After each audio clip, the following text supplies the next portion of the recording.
Pernah manggil ya Jabbar pas lagi sakit hati? Makanya sering sakit hati. Jabbar itu panggilan untuk orang yang lagi sakit hati, habis dikecewain. Dikecewain oleh apa? Banyak lah, tergantung circle kehidupan kita ya. Ada yang circle-nya lebih ke main, berarti disakitin sama gengnya. Ada yang circle-nya lebih ke romantis-romantisan, disakitin oleh mantannya. Ada yang circle hidupnya seputar masalah kerja, disakitin oleh vendornya, oleh partnernya, oleh teman bisnisnya. Soal circle family life kita disakiti oleh keluarga, anak, orang tua, pasangan, dan seterusnya gitu kan. Yang jelas ketika kita merasa disakitin, ketika kita merasa kayak dikecewain, panggillah Allah sebelum kita memanggil netizen. Kan kita suka manggil netizen dulu ya, posting, update status, story, terus storynya tuh curhatnya minta respon lagi tuh, dengan kasih polling lah, dengan request lah gitu kan. Baiknya gue putusin atau enggak ya, request gitu. Semuanya putusin, terus dia bingung. Gimana ya.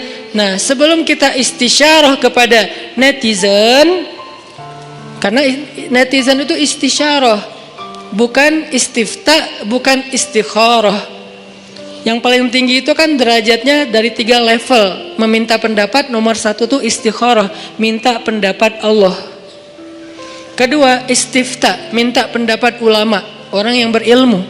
Ketiga, istisyarah, minta pendapat orang yang lebih bijak dan berpengalaman, termasuk kepada teman kita atau followers kita atau geng kita. Itu istisyarah. Sebelum kita istisyarah netizen, ya ayyuhal netizen, sebelum kita pakai kalimat itu, atau ya ustaz, bahkan sebelum ustaz, ya kiai, ya syekh, maka ya Allah.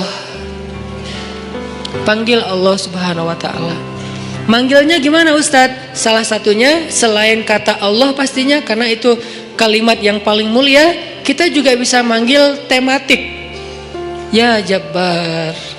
Ya Jabbar itu bisa 2. Sebetulnya 3 maknanya Jabbar, tapi yang lebih common tuh 2. 1, dipanggil untuk masalah-masalah yang sifatnya apa ya? Bukan hanya besar, tapi kayak kekuatan. Ya Jabbar, ya Qahar.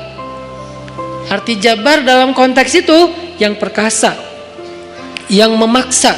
Ya Qahar, yang menaklukkan. Sehingga dipakailah kalimat Jabbar, Qahar, Aziz, kan kata-kata yang nama-nama yang apa? Yang perkasa gitu, untuk doa-doa yang sifatnya biasanya dipakainya dalam kondisi terzolimi. Ini doa-doa orang yang terzolimi. Kayaknya nggak perlu dihafal juga sih. Bukan nggak perlu dihafal, nggak perlu dipakai. Kenapa? Berharap kita tidak mendoakan orang yang zolim, kecuali yang dizolimi dalam urusan agama. Kalau dizolimi urusan pribadi sih, mending jangan mendoakan orang yang menzolimi. Kenapa? Rugi. Mending doain diri sendiri. Ketika kita punya kesempatan doa kita diijabah, jangan kasih doa itu untuk orang lain, rugi. Walaupun bentuknya mendoakan atas keburukan, tetap rugi. Mending kita pakai buat doain diri kita sendiri. Ya Allah, saya lagi dizolimin, mudah-mudahan. Nah gitu kan, berarti kan kita dapat kebaikan. Ya Jabbar, itu panggilan orang yang sedang sakit hati. Jadi 1 artinya untuk orang yang lagi dizolimi, 1 lagi untuk orang yang lagi hatinya kayak sedih, kayak disakitin. Gak sebesar zolim sih, cuman ya lumayan lah, bikin gak bisa tidur, bikin tumbuh jerawat gara-gara itu gitu kan ya, karena stres. Jadi intinya adalah panggil Allah kalau kita lagi sakit hati dan dikecewain. Ya Allah, ya Jabbar. Salah satu doa minta disembuhkan kecewa dan sakit hati di dalam sholat adalah Rabbighfirli warhamni wajburni. Kalimat wajburni. Selama ini kita baca enggak? Kan? Tahu artinya? Hampir. Apa arti wajburni? Bukan paksa aku dong Allah, enggak. Padahal arti Jabbar juga yang memaksa kepada kehendaknya. Tapi kalimat wajburni, makna Jabbar di sini makna yang ketiga di antara 3 makna Jabbar, yaitu yang apa? Mengobati sakit hati.